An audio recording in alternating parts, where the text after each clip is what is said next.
국민 여러분, 안녕하셨습니까? 인도 태평양 전략연구원의 최수용입니다. 오늘도 저희 공작관 TV 그레이트 게임을 애청해 주셔서 감사의 말씀을 전해드립니다. 그리고 저희 공작관 TV도 전혀 광고 수익이 발생하지 않고 있습니다. 그렇다 하더라도 제가 방송을 중단하는 일은 없을 것 같습니다. 그러니까 저희가 지금 문화 사업을 통해서 역사 사업을 통해 이승만과 역사 바로 세우기 운동을 하고 있습니다. 아래 나와 있는 우리은행 계좌로 해서 많은 우리가 이 문화 전쟁, 사상 투쟁을 할 수 있게끔 국민 여러분들께서 관심을 갖고 좀 많이들 함께 동참해 주시기를 바람하지 않습니다. 오늘 제가 전해드릴 말씀은요, 이스라엘과 미국이 중국에 대한 해체 작업을 진행할 것이다.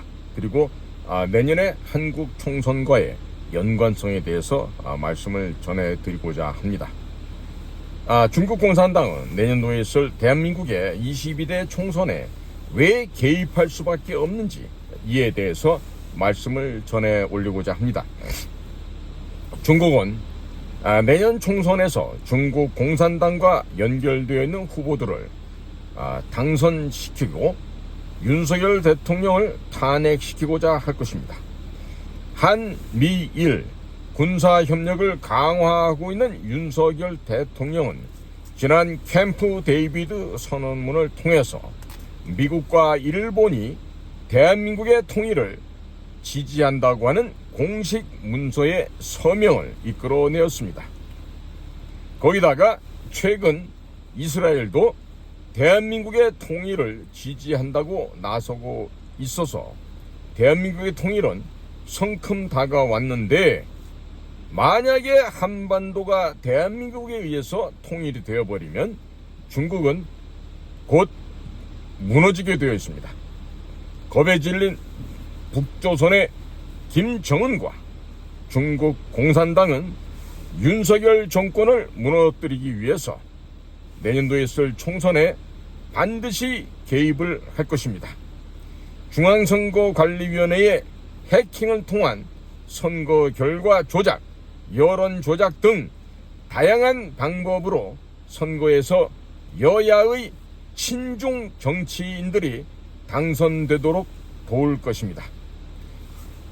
중국이나 북한 괴뢰가 내년도 총선에 개입하지 않을 수 없는 절박하고도 절박한 사항들이 국제 정세에서 현재 벌어지고 있습니다.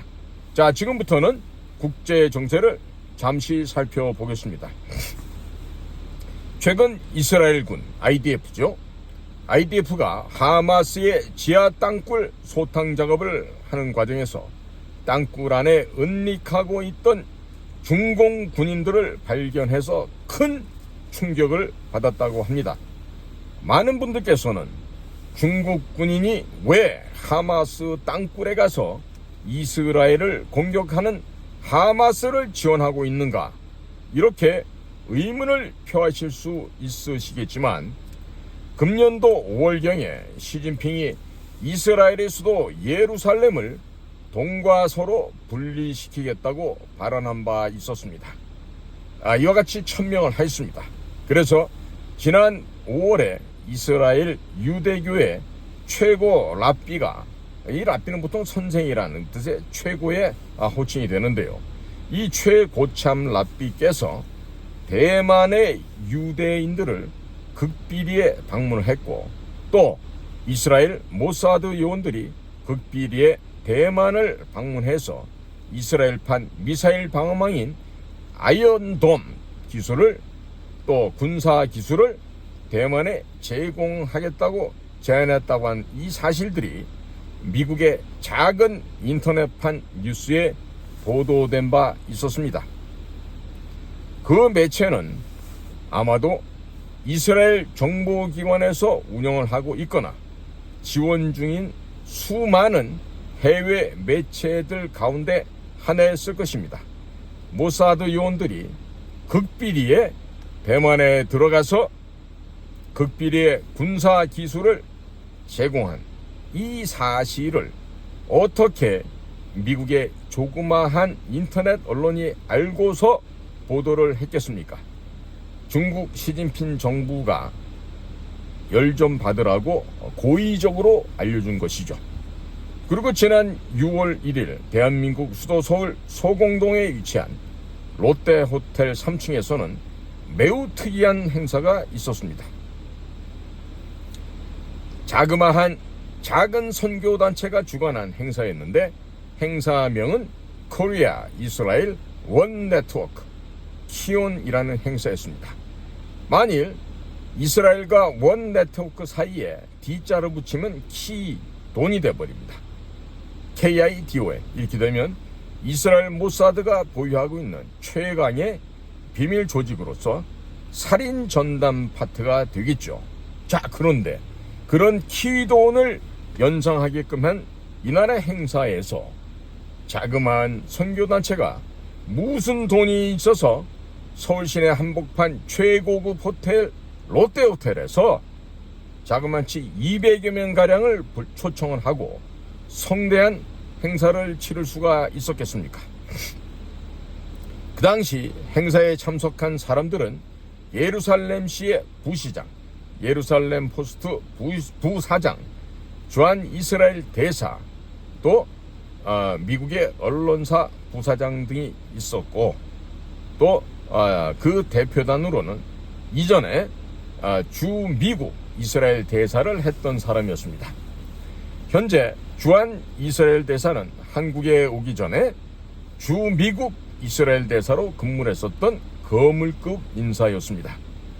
그날 행사의 핵심은 1948년 건국된 한국과 이스라엘은 하나님의 자녀이며 이스라엘은 대한민국의 통일을 지지한다. 아주 극명한 이와 같은 문장으로 결론을 낼 수 있었습니다. 이스라엘에서 온 사람들이 던졌던 발언들 가운데 하나는 자기 나라 땅이 척박한데 현재 잘 가꾸고 있으니 북한 땅을 가꾸는데 이스라엘 기술을 모두 지원하겠다는 이런 언급이었습니다. 한마디로 이스라엘과 미국이 지원을 할 테니 한국이 북한 지역을 흡수하라는 메시지였습니다. 한국이 북한 지역을 흡수하게 되면 한국군이 중국군과 대치를 하게 됩니다. 북한 지역이 지난 70년간 중국군의 역할을 대신해주고 있었기 때문에 만주 지역에서는 변변한 군사력이 없습니다.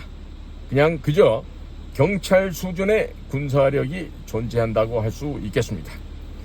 만주 지역에 배치된 중국군 전차들은 전부 1970년대에 배치된 전차들로 한미연합군이 북한 중국 접경 지역에 배치가 되면 중국군은 한미연합군을 막기 위해서 막대한 군비 증강을 하게 됩니다. 그리고 최종적으로는 경제가 뇌파되고 붕괴돼서 박살나게 될 것입니다. 그리고 한미연합공군이 북한 지역에 배치가 되면 중국은 수도를 북경에서 내륙 깊숙한 곳으로 천도해야만 됩니다. 수도를 방어하기 위해서 첨락적인 군비 증강을 해야 하는데 군비 증강을 한다고 해서 한미연합공군을 막을 수 있는 것은 아닙니다. 그렇기 때문에 수도 북경을 내륙 깊숙한 곳 어디론가 이전하는 길밖에 없다고 하는 것이죠. 그렇게 되면 수도 이전 과정에서 막대한 비용이 지출되게 됩니다. 경제가 하루가 다르게 곤두박질 치고 있는 중국은 최종적으로 경제가 파탄나게 될 것입니다. 그리고 수도를 이전하면 이전한 수도의 군사 벌족들이 있죠. 우리가 그런 것들 지방 군벌이라고 하는데 이 북경 군벌 간의 지방 군벌 사이에 권력 암투가 발생하게 될 것입니다. 이렇기 때문에 결국 내전이 터지게 되고 중국 내부는 내전으로 붕괴되는 것입니다. 강성했던 고구려가 장수왕 시절에 국내성 수도를 평양성으로 옮기면서 국내성파 군벌들과 평양성파 군벌들 사이에 장기간에 걸친 권력암투, 암살, 내전 등으로 국력을 소진하였기 때문에 한 주먹거리도 되지 못했던 당나라 아이들에게 어이없이 무너졌던 역사적인 사례를 반드시 되짚어야 하겠습니다. 고구려가 망한 것은 고구려의 군사력이 약해서도 아니요, 결국 내분이었습니다. 내부가 분열된 것이었기 때문에 그 내부 분열은 바로 국내성에서 평양성으로 옮기는 수도 이전 문제에서 촉발되었던 것입니다. 대한민국이 북한 지역을 흡수 통일하게 되면 중국은 그냥 무너지게 되어 있습니다. 다시 6월 1일 있었던 코리아 이스라엘 원네트워크 키온 행사로 되돌아가 보겠습니다.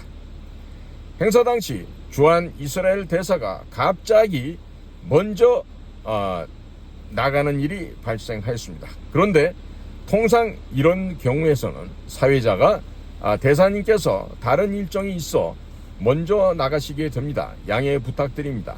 이처럼 멘트를 하게 되는데, 이날은 이상하게도 대사님께서 이스라엘에서 사이버 전문가들이 급히 입국하여 공회에 마중을 나갔습니다 라면서 멘트를 남기게 됩니다. 이게 무슨 말인고 하니, 그 이면에 있는 진짜 뜻은 방금 한국의 모사드 비밀 요원들이 대거 입국했기 때문에 지금 인천국제공항으로 마중을 나갔다, 이렇게 지금 대놓고 생중계를 했던 것입니다. 그리고 7월 네타냐후 이스라엘 총리가 시진핑을 만나러 방중할 것이란 소식을 이스라엘 언론들이 일제히 보도를 한 바 있었습니다. 시진핑이 5월달에 예루살렘을 동과 서로 분리해야 한다는 주장을 하였고, 6월 14일에는 중국을 방문한 마흐무드 아바스 팔레스타인 자치정부 수반과 북경에서 정상회담을 개최한 자리에서 시진핑은 팔레스타인 문제가 반세기 이상 시간을 끌어오면서 팔레스타인 인민들에게 깊은 고난을 가져왔다고 언급을 하면서 1967년 국경선을 기초로 해서 동예루살렘을 수도로 삼는 팔레스타인 독립국가를 건설하는 것이 팔레스타인 문제의 근본적 해법이라고 주장을 했습니다. 그리고 이날 중국과 팔레스타인은 전략적 동반자 관계를 수립을 했습니다.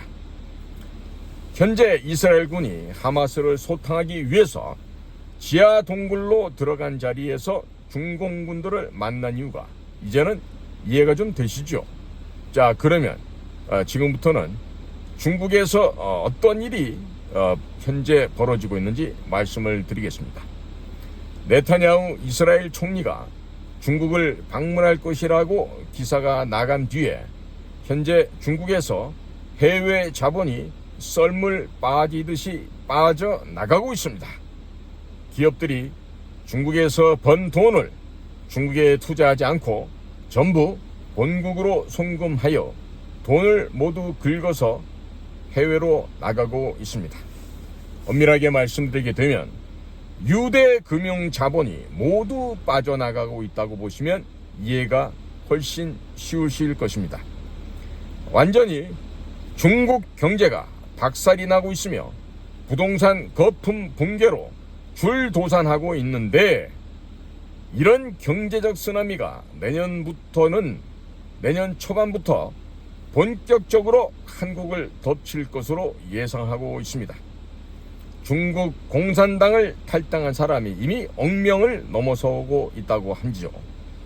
겁에 질린 중국 공산당은 내년도 총선에서 중앙선거관리위원회를 해킹하여 여야 정치인들 가운데 친중국 정치인들을 당선시키고자 할 것입니다.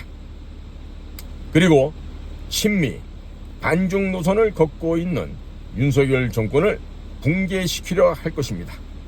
이미 중국의 지방 정부들은 대부분이 파산 상태로 달려가고 있습니다. 아니, 이미 파산되었다고 해도 과언은 아닙니다.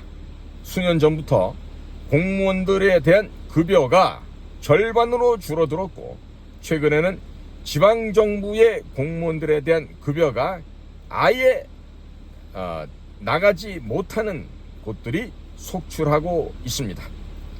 이미 중국은 내부적으로 파산 상태입니다. 그저 중국 언론에 이것을 사실 보도가 안 되고 있을 뿐이지 이미 중국은 무너져 내리고 있다라고 하겠습니다.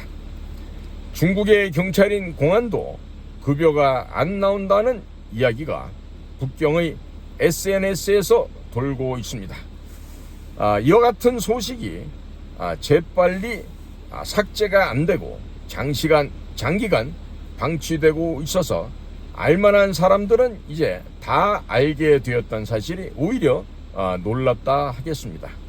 그리고 중국 내부의 소식들이 미국의 트위터, 현재는 X로 회사명이 바뀌어 있죠.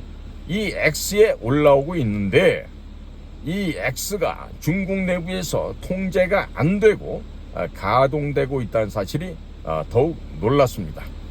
중국의 온라인 검열 시스템 및 온라인 방화벽에 구멍이 생긴 것으로 분석이 됩니다. 중국의 공안 당국이 반 시진핑으로 돌아서서 의도적으로 고의적으로 시진핑에게 너 엿먹어라 하는 식으로 빅엿을 선물하느라고 태업을 하고 있는 것인지, 아니면 미국의 해커들에게 중국의 방화벽이 뚫린 것인지는 모르겠습니다만은 중국의 인터넷 검열이 과거만은 못한다는 것은 사실이라고 하겠습니다. 현재 중국의 지방정부 관리들과 공안들은 중국 국민들의 자전거, 스쿠터 등 사유재산을 약탈하면서 도적대가 되어서 겨우 생존해가고 있는 상태라 하겠습니다. 최근 중국 지방정부의 학교 급식에서 쌀을 공급하지 못해 돼지 사료를 요리하여 학생들에게 먹이는 일들이 빈번하게 벌어지고 있습니다. 포장용 음식에도 돼지 사료가 등장하였습니다. 쥐 배설물, 즉 쥐똥과 함께 요리된 돼지 사료를 음식으로 속여 판매하는 경우가 허다한 곳에서 발견되고 늘고 있습니다. 이미 2년 전부터 중국 공산당은 전국의 호텔과 식당에서 음식을 재활용하라며 음식을 재활용하는 방법까지 전파했는데, 최근에는 쌀을 제공하지 못해서 돼지 사료를 학교 급식에 공급하고 있는 것입니다. 지방 정부들이 관리들이 쌀을 빼돌린 것인지, 아니면 예산이 없는 것인지, 아니면 진짜 식량 부족이 심화된 것인지는 그 누구도 정확한 이유는 알 수가 없는 상황입니다. 자, 그런데 중국의 농촌에 농촌 공안이라는 것이 배치가 되어 있습니다. 이제 그와 같은 농안들이 논과 밭을 갈아엎고 있다고 합니다.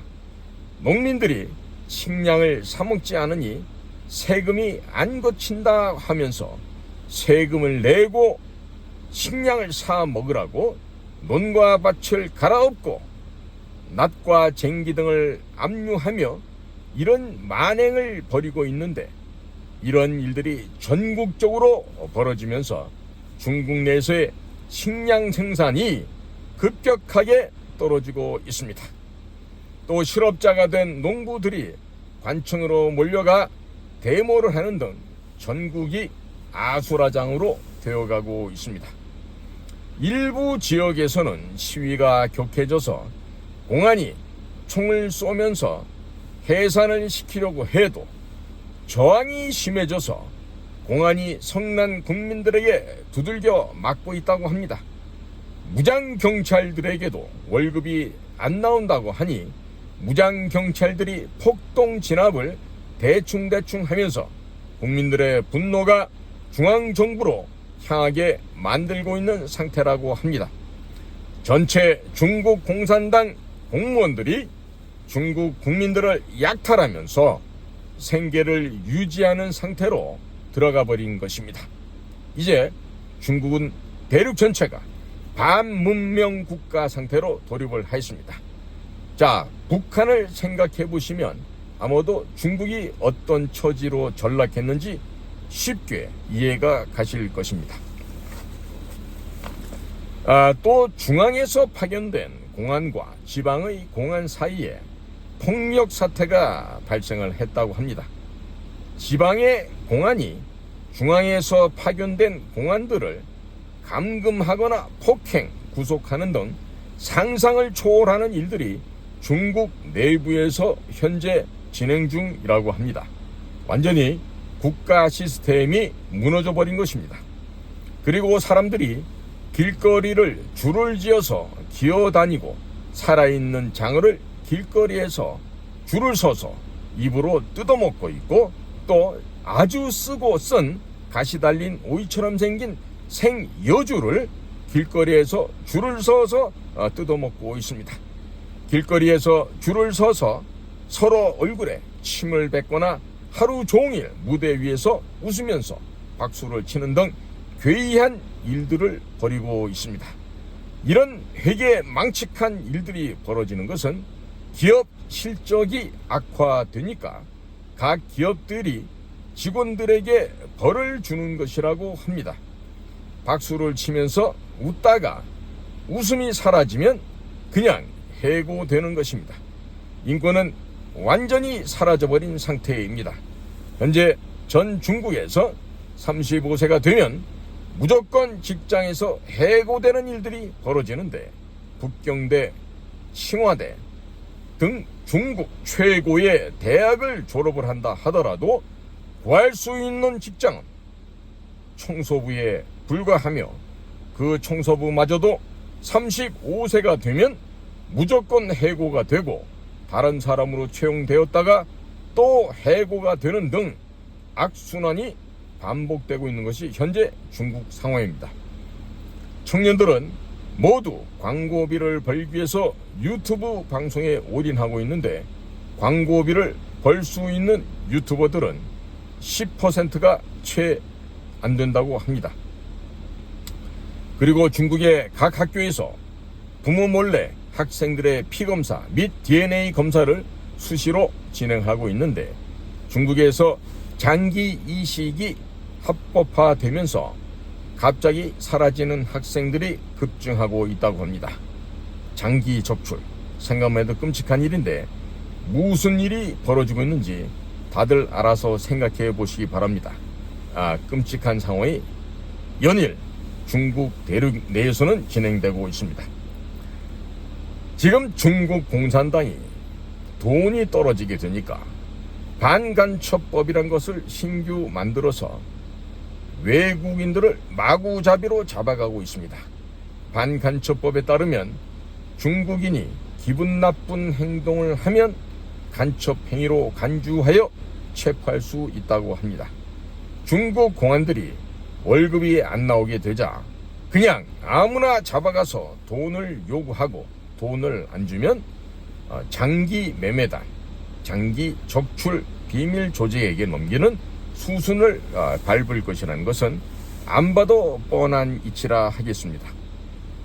중국 공산당은 장개석 국민당 군대와 힘을 합쳐서 국공합작을 하며 일본 군대와 싸우자고 해놓고, 장개석 부대가 일본군과 싸우는 사이에 모태똥의 부대는 전국의 농촌을 돌면서 사람들을 납치하고 돈을 갈취하며, 돈을 안 줄 경우에는 인신매매단에 팔아버리는 등 만행과 만행을 반복해서 저지르며 세력을 키워왔습니다. 그래서 마침내 국민당을 몰아내고 중국 전역을 차지한 정말 더럽고 추한 중국 공산당의 역사가 있었습니다. 자, 이제는 중국 국민들의 생명과 재산을 빼앗는 것을 넘어서서 외국인들을 닥치는 대로 잡아들여서 돈과 생명을 빼앗는 상태로 접어든 것입니다.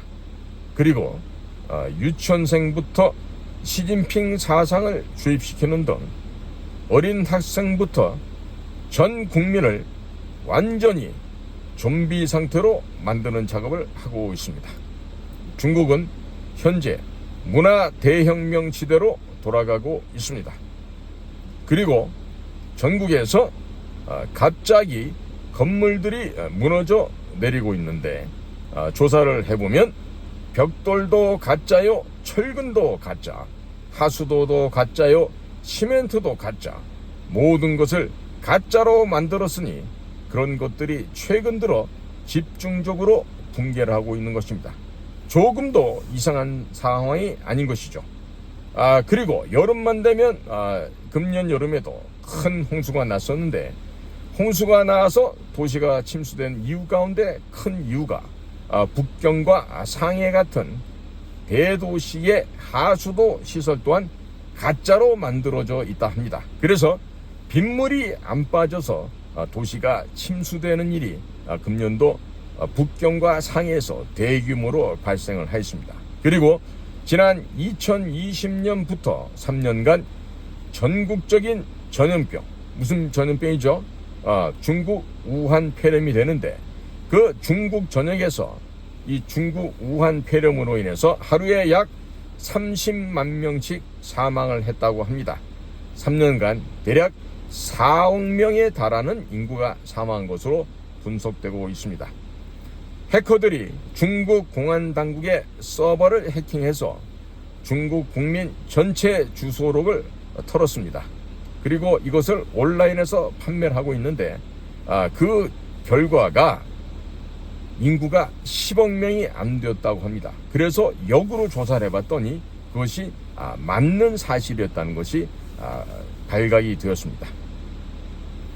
미국의 언론에서 신뢰성 검증을 하기 위해서 해킹되어 판매된 주소지로 찾아가 보니 유출된 데이터와 동일한 사람이 그 집에 실제로 살고 있었다고 합니다.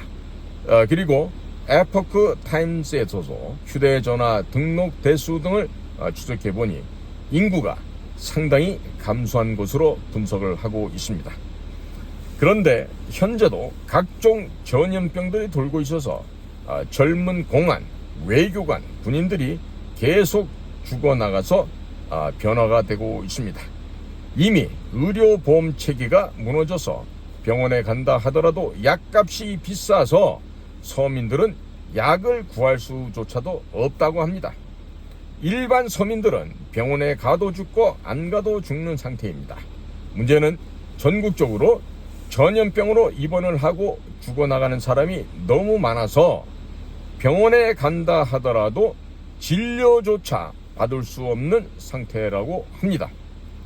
전국에 화장장이 꽉 들어차 있어서 장례식도 치르려고 하면 수개월을 기다려야 하니까 그냥 집에서 아니면 들에서 화장하거나 매장하는 일들이 빈번하게 벌어지고 있다고 합니다.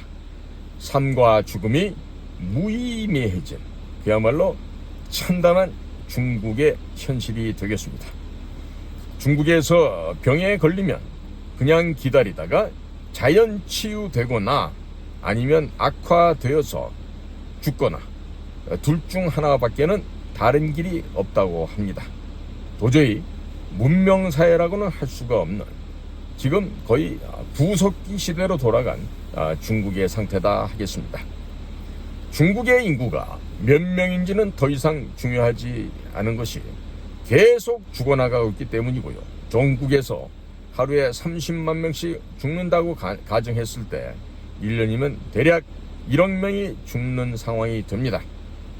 그런데 이미 중국 내부에 국가 시스템과 의료 시스템이 붕괴된 상태인데 전염병이 계속 돌고 있기 때문에 1년에 1억 명 죽는 것이 전혀 불가능한 상황이 아닌 상태입니다. 굶어 죽는 사람도 속출하고 있으니 카운팅하는 것도 의미가 없어지고 있습니다. 이러한 식으로 사람들이 계속 죽어나가게 되면 댐을 유지 보수하는 것이 불가능해져서 또 댐 붕괴로 상당히 많은 사람들도 죽을 수도 있겠습니다. 그리고 동북 지역에서는 겨울철에 눈보라가 치면서 천둥이 치는 뇌설타가 계속되고 있습니다. 이 뇌설타가 오게 되면 그 다음 해에는 가뭄이나 이상기온 현상으로 풀이 안 자라서 흉년이 들고 밀란이 일어나는 이전 고대 때부터의 정권 교체, 왕조 교체 발생되기 전에 꼭 이와 같은 뇌설타가 오곤 했다고 하는 것입니다. 대규모 곡물 생산 지역인 동북 지역에서 이러한 불길한 징조들이 발생하고 있다 하겠습니다. 그리고 리커창 총리가 갑자기 수영하다가 심장마비로 사망을 했는데 중국 고위급들은 항상 의사가 동행을 하고 다니며 중국 공산당에게 이동 경로를 모두 신고하게 되어 있습니다. 그래도 불구하고 리커창 총리가 심장마비로 쓰러질 때에는 의사조차 없었고 쓰러진 리커창 총리를 가까운 병원이 아니라 멀리 떨어진 병원으로 이송하는 등 무엇인가 석연치 않은 일들이 많이 벌어졌습니다. 국민들이 리커창 총리를 추모하면서 동요하기 시작했습니다. 그런데 과거에도 리커창과 똑같은 방법으로 사망한 요인들이 한둘이 아니었습니다. 김일성이가 심장마비로 죽었을 때도 의사가 없었습니다. 무슨 의미인지 이해하시겠죠? 수개월 전에는 중공군 내부에서 쿠데타가 발생하여 사성장군부터 75명이 숙청되었다고 합니다. 중국군 장성 및 외교관들도 전염병으로 계속 죽어나가고 있는데 70명 이상이 전염병으로 사망했다고 합니다. 전염병으로 죽어나가거나 아니면 숙청당하거나 아니면 심장마비로 죽거나 지속적으로 바뀌고 있다 합니다. 사실상 업무가 마비된 상태라 하겠습니다. 시진핑은 대만 침공 등 미국하고 한판 붙자고 전쟁을 원하고 있습니다.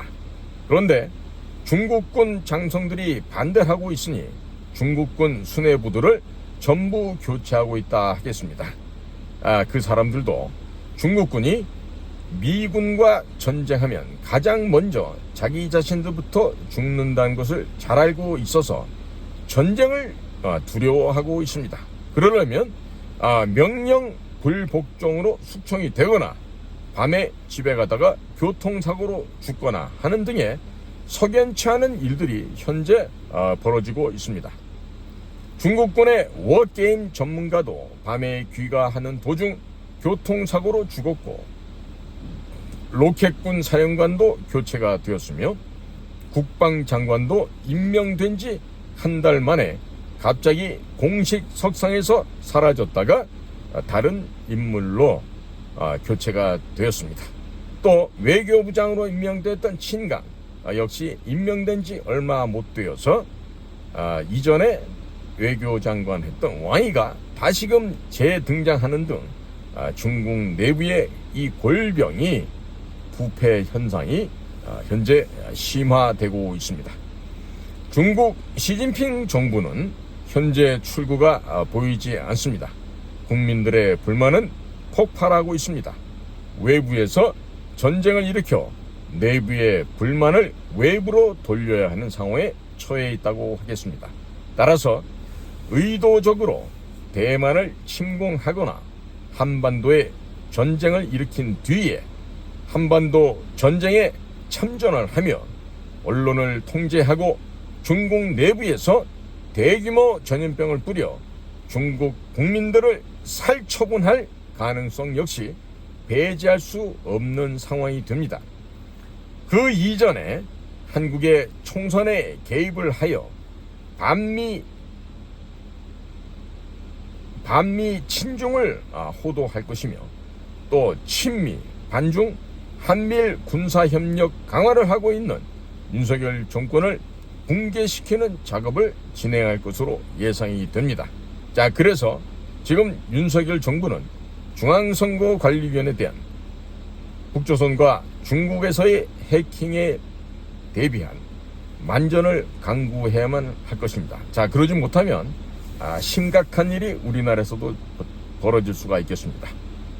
자, 오늘도 공작관 TV 그레이트 게임을 경청해 주셔서 감사를 드립니다. 저는 인도태평양 전략연구원 최수용이었습니다. 감사합니다.